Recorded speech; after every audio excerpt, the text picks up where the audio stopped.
ഇത് വളരെ interesting video ആണ്. കേരളത്തിലെ ഇറാൻ ഫാനുകളായ സുഡു ഒക്കെ ഇത് അറിഞ്ഞിരിക്കേണ്ടതാണ്. എന്താണ് ഗ്ലോബലി കോൺഫ്ലിക്റ്റുമായിട്ട് ബന്ധപ്പെട്ടും ഇറാനും ചൈനയുമായി ബന്ധപ്പെട്ടും എന്ത് ഗെയിമാണ് അമേരിക്ക കളിക്കുന്നത്, അതിലെത്രമാത്രം ഇന്ത്യയുടെ സ്വാധീനമുണ്ട്, അറിഞ്ഞിരിക്കണം ഈ സംഭവം. നിങ്ങൾക്കറിയാവുന്ന വസ്തുതയാണ്, 2021 അമേരിക്കൻ ഫോഴ്സ് അഫ്ഗാനിസ്ഥാനിൽ നിന്ന് താലിബാൻ വന്നു കഴിയുമ്പോൾ പിന്മാറി.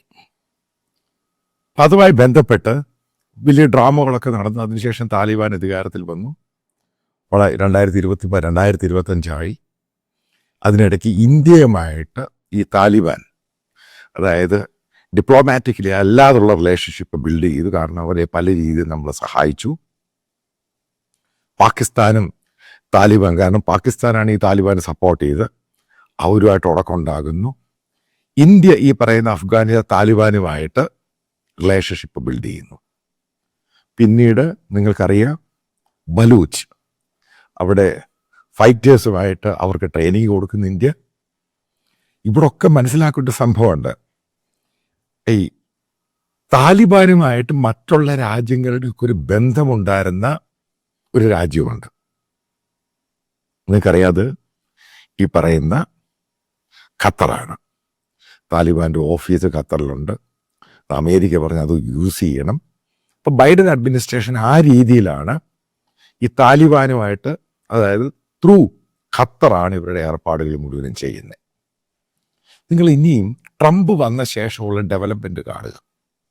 ഇപ്പം ഇന്ത്യ ഒരു റിലേഷൻഷിപ്പ് ബന്ധം ബിൽഡ് ചെയ്ത് താലിബാനുമായിട്ട്, കാരണം ബലൂച്ചിന് വേണ്ടി, കാരണം നമ്മളെ സ്ഥിരമായിട്ട് ആക്രമിക്കുന്ന പാകിസ്ഥാനെ പണിഷ് ചെയ്യാൻ തീരുമാനിക്കുന്നു. പിന്നീട് നമ്മൾ കണ്ടാണ് ബലൂച്ചിന് എന്താണ് സംഭവിച്ചത്. അപ്പം അതുമായിട്ട് ബന്ധപ്പെട്ട ഒരു ഇൻ ഡീറ്റെയിൽ ആയിട്ടുള്ള വീഡിയോ, എന്താണ് ഇപ്പോഴത്തെ ബലൂച്ചിൻ്റെ ഡെവലപ്മെൻറ്റ്, ഞാൻ പിന്നീട് ചെയ്യുന്നതായിരിക്കും. ഇപ്പോഴത്തെ ഏറ്റവും പ്രധാനപ്പെട്ട ഡെവലപ്മെൻറ്റ്, അമേരിക്ക കാബൂളിനടുത്ത് ബാർഗ്രാം എന്ന് പറയുന്ന ബേസ്, നേരത്തെ അമേരിക്കൻ ബേസ് ആയിരുന്നു, അത് തിരിച്ച് അവിടെ വന്നു. അമേരിക്കൻ എയർക്രാഫ്റ്റുകളെല്ലാം അവിടെ തിരിച്ചു വന്നു. ഏകദേശം 60ഓളം അമേരിക്കൻ ഫൈറ്ററും അതേപോലെ തന്നെ ഒസാൻ, ജപ്പാനിൽ നിന്നുള്ള അമേരിക്കൻ ബേസിലുള്ള എയർക്രാഫ്റ്റും മറ്റുള്ള ബേസിൽ നിന്നുള്ള എയർക്രാഫ്റ്റും ഈ കാബൂളിൽ ഈ ഭാഗത്ത്, ഈ ബാഗ്രാം എന്ന് പറയുന്ന ഭാഗത്ത് സ്റ്റേഷൻഡായി. ആ വാക്കാണ് ഉപയോഗിക്കുന്നത്, സ്റ്റേഷൻഡായി. അതായത് നമ്മളിപ്പം ഏവിയേഷനിൽ പോകുമ്പോഴും അമേരിക്കൻ എയർക്രാഫ്റ്റ് അത്രയും ട്രാവൽ ചെയ്യുമ്പോൾ പല രീതിയിലുള്ള സാറ്റലൈറ്റ് ഇമേജ് ഉൾപ്പെടെ മനസ്സിലാക്കാൻ സാധിക്കും. അവിടെ ഒരു ബേസ് ഉണ്ടായി അമേരിക്കയ്ക്ക്. ഇനിയാണ് സുഡുക്കൾ മനസ്സിലാക്കേണ്ടത്, ട്രംപ് അഡ്മിനിസ്ട്രേഷൻ ചെയ്ത ഗെയിമിന് ഇന്ത്യയാണ് താലിബാനുമായിട്ട് അമേരിക്കയ്ക്ക് മീഡിയേഷൻ നടന്നിരിക്കുന്നത്. ഖത്തറിനെ കട്ട് ചെയ്തു. കാരണം ഇന്ത്യ താലിബാനുമായിട്ട് ബന്ധമുണ്ടാക്കി. അതിൻ്റെ പേരിലാണ് ട്രംപ് വന്ന ശേഷം ഈ ഒരു നീക്കം നടത്തിയിട്ട്, കാരണം ഇറാൻ്റെ ഇഷ്യൂ കിടക്കുവാണ്, അപ്പുറത്ത് ചൈനയുടെ ഇഷ്യൂ കിടക്കുവാണ്. കാരണം മറ്റുള്ള സൈഡിലൊക്കെ അവർക്ക് പല രീതിയിലുള്ള സംഭവം, പക്ഷേ ഈ റീജിയൻ അവരുടെ ജന്മത്തിൽ പോലും പ്രതീക്ഷിച്ചില്ല ഇങ്ങനൊരു നീക്കം അമേരിക്ക നടത്തുമെന്ന്. ഇന്ത്യ അമേരിക്കൻ ജോയിൻ്റായിട്ട് നടത്തുമെന്ന്. അതായത് നമ്മളിപ്പം ഇറാനിൽ നിന്ന് ഈ ബേസിലോട്ട് ഏകദേശം 600 കിലോമീറ്ററേ ഉള്ളൂ ഇറാൻ ബോർഡറിൽ നിന്ന്. ചൈനയുമായിട്ട് ഏകദേശം 650-700 കിലോമീറ്ററേ ഉള്ളൂ. അതായത് വലിയൊരു ബേസ് അമേരിക്ക അവിടെ ഓപ്പൺ ചെയ്തു. അറിയാൻ സാധിക്കുന്ന മറ്റുള്ള പല വ്ളോഗേഴ്സൊക്കെ റിപ്പോർട്ട് ചെയ്യുന്നത് ഏകദേശം 2000 മുതൽ 3000 വരെ അമേരിക്കൻ സൈനികർ അവിടെ എത്തി. സംഭവത്തിൻ്റെ പിച്ച് മാറിയത് കണ്ടോ. അപ്പം ഇതുമായിട്ട് ബന്ധപ്പെട്ട് ഇറാനെ അറ്റാക്ക് ചെയ്യുമ്പോൾ കംപ്ലീറ്റ് ആയിട്ട് അങ്ങ് ആംബുഷ് ചെയ്യാൻ, അവിടുന്ന് ഇങ്ങോട്ടൊന്നും മാറുന്നത് എല്ലാം കൂടെ തീർത്തങ്ങ് തുലച്ചു കൊടുക്കുക. ഇത് ചിലപ്പോൾ ഇറാൻ ചിലപ്പോൾ അറിഞ്ഞ് കാണുന്ന ഇന്നോ ഇന്നലെ ആയിരിക്കും. കാരണം ഇന്നോ 2 ദിവസമായിട്ട് കമാം എന്ന് പറഞ്ഞ് താലിബാൻ്റെ അവിടെ പ്രവർത്തിക്കുന്ന ഒരു ഇൻഡിപെൻഡൻറ്റ് ന്യൂസ് ഏജൻസി, ഉറപ്പായിട്ട് താലിബാൻ്റെ അതെയാണ്, അവരുടെ തന്നെ ആയിരിക്കും. അവർ ഈ സംഭവം അങ്ങ് ട്വിറ്ററിൽ കൂടെ ഫ്ലാഷ് ചെയ്തു. അവർ പറയുന്നത് താലിബാൻ്റെ അഭ്യർത്ഥന പ്രകാരമാണ് അമേരിക്ക അങ്ങനൊരു ബേസ് ഓപ്പൺ ചെയ്തത്. അതുമല്ല, ആ ന്യൂസ് ഏജൻസിയുടെ റിപ്പോർട്ടിൽ അവർ പറയുന്നത് അതിന് ചുറ്റും, ആ ബേസിന് ചുറ്റും പ്രൊട്ടക്ഷൻ കൊടുക്കുന്നത് ഏകദേശം 10-20 കിലോമീറ്റർ, അത് താലിബാൻ ആൾക്കാരാണ് പ്രൊട്ടക്ഷൻ കൊടുക്കുന്നത്. അതിനകത്താണ് അമേരിക്കൻ ബേസ്. സംഭവത്തിന്റെ പിച്ച് മുഴുവൻ യു ടേൺ ചെയ്തു. ഇനിയാണ് ഗെയിം പ്ലാൻ. അതായത് ഇറാൻ മാത്രമല്ല ചൈന. ഇപ്പം അറിയാൻ സാധിക്കുന്നത് ചൈനയിൽ ഈ അഫ്ഗാനിസ്ഥാൻ്റെ ഈ ബോർഡറുമായിട്ട് ബന്ധപ്പെട്ടാണ് ചൈനയുടെ പല ന്യൂക്ലിയർ ഫെസിലിറ്റീസ് ഏറ്റവും കൂടുതലുള്ളത്. അവിടെ അണ്ടർഗ്രൗണ്ട് ട്രെയിനും പരിപാടി, ഇതൊക്കെ പല ഇന്റർനാഷണൽ സ്പൈ ഏജൻസികൾ പറയുന്ന കാര്യമാണ്. അതായത് ചൈനയും ഇതിന് ഈ സർക്കിൾ ട്രാപ്പിനകത്ത് അങ്ങ് വന്നു. വല്ലാത്തൊരു മൂവ്മെൻ്റാണ് നടത്തിയിരിക്കുന്നത്. നമ്മളിപ്പം മാപ്പ് നോക്കുവാണെങ്കിൽ ചൈനയുടെയും അതേപോലെ ഇറാൻ്റെയും ഒക്കെ മാപ്പ് നോക്കുവാണെങ്കിൽ അമേരിക്കൻ ബേസ് പടാതങ്ങ് കയറുമോ, ടക്കെന്ന് ഇവിടെ നിന്ന് കയറുമോ. ഇപ്പം ഏത് സമയത്തും ഇറാനെ അറ്റാക്ക് ചെയ്യുമ്പോൾ അമേരിക്ക ഈ ഭാഗമല്ല ഇവിടുത്തെ ബേസുകൾ അങ്ങ് അറ്റാക്ക് ചെയ്യും, മറ്റേ അപ്പുറത്ത് കയറി അറ്റാക്ക് ചെയ്യും. അതായത് മുഴുവനും ചുറ്റും വന്നിട്ടങ്ങ് ആംബുഷ് ചെയ്യും. ഇനി ചൈനയ്ക്ക് പേടി തുടങ്ങി, ശരിക്കും പേടിയായി ഈ ഒരു നീക്കം. അതായത് ചൈനയും താലിബാനും തമ്മിൽ നേരത്തെ ബന്ധമുണ്ടായിരുന്നു. അമേരിക്കൻ ഫോഴ്സിനെ അവിടുന്ന് ഓടിക്കാൻ വേണ്ടി പാകിസ്ഥാനോട് ചേർന്ന് കളിച്ചതാണ് ചൈന. ഇതിനൊക്കെ ഇന്ത്യ എന്ന് പറഞ്ഞ രാജ്യം ഇപ്പം മീഡിയേറ്ററാണ്. അവിടെയാണ് ഖത്തറിൻ്റെ കള്ളത്തരങ്ങൾ മുഴുവനും പൊളിച്ച് ട്രംപ് കൊടുത്തത്. അതായത് ഇന്ത്യയുമായിട്ടൊരു ബന്ധമുണ്ടാക്കി ഇൻ്റർനാഷണൽ ജിയോ പൊളിറ്റിക്സിൽ ഈ റീജിയൻ്റെ അകത്ത് ഇന്ത്യയുടെ പ്രാധാന്യം എത്രമാത്രം ഉണ്ട് എന്ന് സുഡുക്കൾ മനസ്സിലാക്കുക. അതാണ് അതിൻ്റെ ഇമ്പോർട്ടൻ്റ് ആയിട്ടുള്ള ഫാക്ടർ.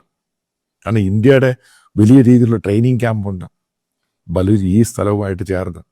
അപ്പോൾ അവിടെയും അടുത്ത് ബേസ് ഉണ്ടാക്കാൻ പോവുക എന്ന് പറയുന്നു. അതായത് ഇന്ത്യ അവിടുത്തെ ഒരു മെയിൻ ഗെയിം പ്ലെയറാണ് അഫ്ഗാനിസ്ഥാനിൽ ഇപ്പോഴും. ഇപ്പം താലിബാൻ്റെ ചില ആവശ്യങ്ങളുണ്ട്.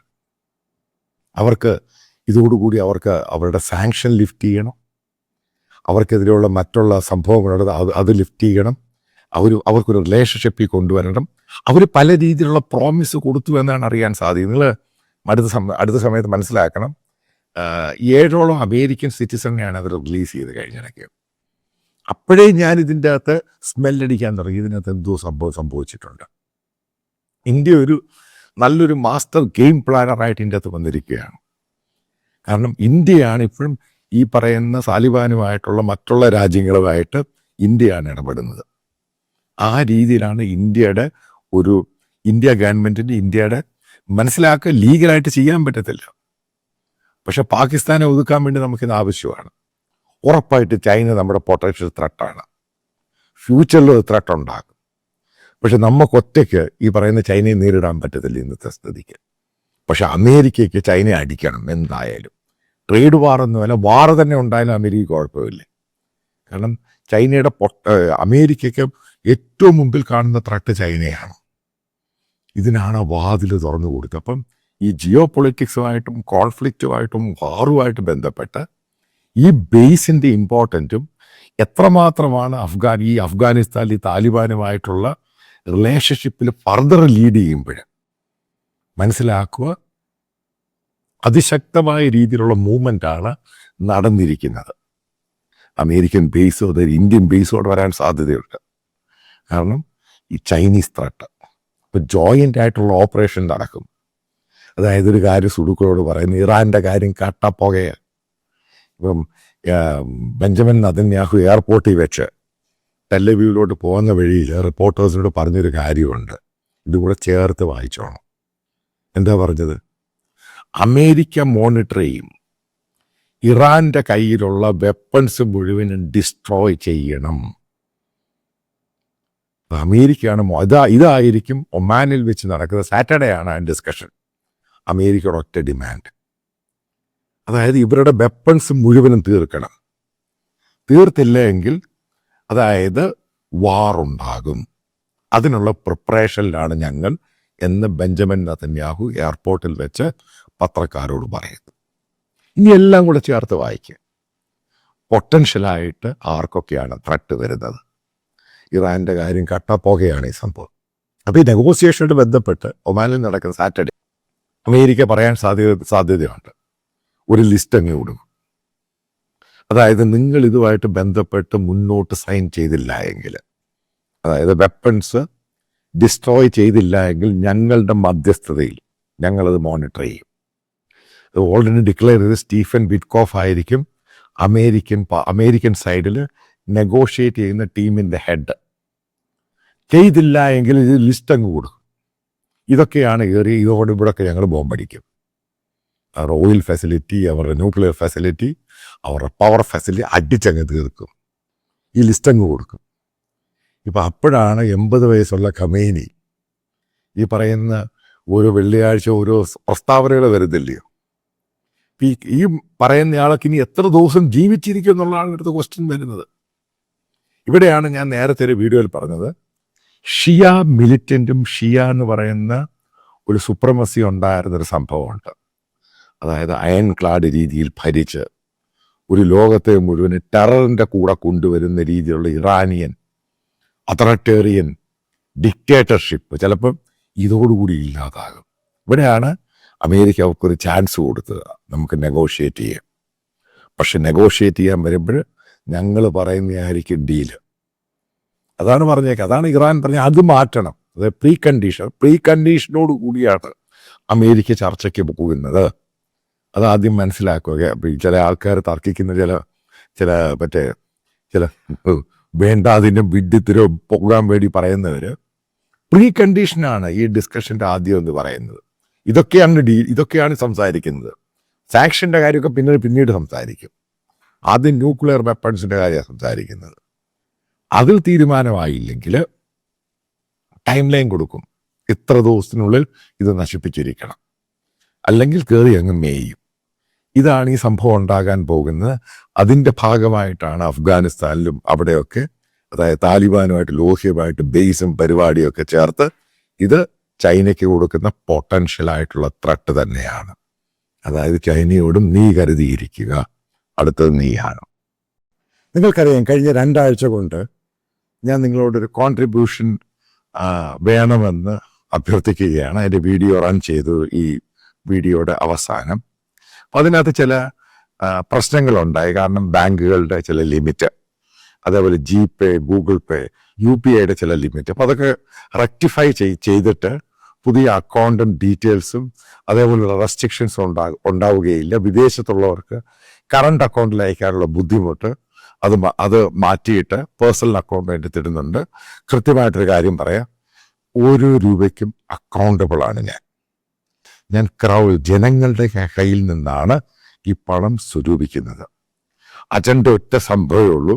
കേരളത്തിൽ ഇന്ന് നടന്നുകൊണ്ടിരിക്കുന്ന മീഡിയ സംസ്കാരം, അതായത് ഒരു പ്രത്യേക വിഭാഗത്തിന് വേണ്ടി മതതീവ്രവാദ വിഭാഗക്കാർക്ക് വേണ്ടി ഇവിടുത്തെ ചാനലുകളും മീഡിയയും അവർ ഗെയിം കളിക്കുകയാണ്. നമ്മൾ മനോരമയുടെ കേസെടുത്ത് നോക്കുക, എന്താണ് ഇത് സംഭവിച്ചത്. മനോരമയിൽ നിന്നും ഒരിക്കലും എക്സ്പെക്റ്റ് ചെയ്യാത്ത രീതിയിലാണ് സംഭവം ഉണ്ടായത്. അപ്പം നമുക്കിത് പൊളിച്ചേ മതിയാവത്തുള്ളൂ. ഇപ്പോൾ എൻ്റെ കൂടെ സഹകരിക്കുക എന്നുള്ളത് മാൻഡേറ്ററി അല്ല. നിങ്ങൾക്ക് ഇഷ്ടമുള്ള രീതിയിൽ സഹായം 1 രൂപയാണെങ്കിലും അത് ബോണ്ടേജ് ആയിരിക്കും. ഇതുമായിട്ട് ബന്ധപ്പെട്ട് ഞാൻ വരാൻ പോകുന്ന സമയത്ത് ഇതൊരു 24 hours ന്യൂസ് ചാനലായിരിക്കും. നാഷണൽ പൊളിറ്റിക്സ്, നാഷണൽ ഇഷ്യൂസ്, അതേപോലെ തന്നെ കേരളത്തിൻ്റെ റീജിയണൽ കാര്യങ്ങൾ, ഇന്ത്യയുടെ ഓരോ ഭാഗത്തെയും കാര്യങ്ങൾ, ഇൻ്റർനാഷണൽ ജിയോ പൊളിറ്റിക്സ്. അപ്പം നല്ല കുറച്ച് ആൾക്കാരെ ഞാൻ സെലക്ട് ചെയ്തിട്ടുണ്ട്. അവരൊക്കെ എൻ്റെ കൂടെ ജോയിൻ ചെയ്യാൻ തയ്യാറാണ്. അപ്പോൾ അതുമായിട്ട് ബന്ധപ്പെട്ടാണ് എനിക്കിങ്ങനെ ഒരു ഫിനാൻഷ്യൽ സപ്പോർട്ട്, ക്രൗഡ് ഫണ്ടിങ്. ഒരു സ്പോൺസറും ഇല്ല, ഒരു അഡ്വർടൈസേഴ്സും ഇല്ല, ജനങ്ങളാണ് ഫണ്ട് ചെയ്യുന്നത്. ഉറപ്പായിട്ടും ഇത് കുറച്ച് കഴിയുമ്പോൾ ഇത് വലിയൊരു സംഭവം ഇന്ത്യയിലായിട്ട് മാറും. നിങ്ങൾക്ക് എൻ്റെ എക്സ്പീരിയൻസ് അറിയാം, 10-30 വർഷം ഈ ഫീൽഡിലുള്ള എക്സ്പീരിയൻസ് ആണ്. അപ്പം നല്ല ആൾക്കാർ, നല്ല ടാലൻറ്റഡ് ആയിട്ടുള്ള ആൾക്കാർ, ദേശീയതയുള്ള ആൾക്കാർ ജോയിൻ ചെയ്യാൻ തയ്യാറാണ്, മൾട്ടിപ്പിൾ ലാംഗ്വേജിൽ.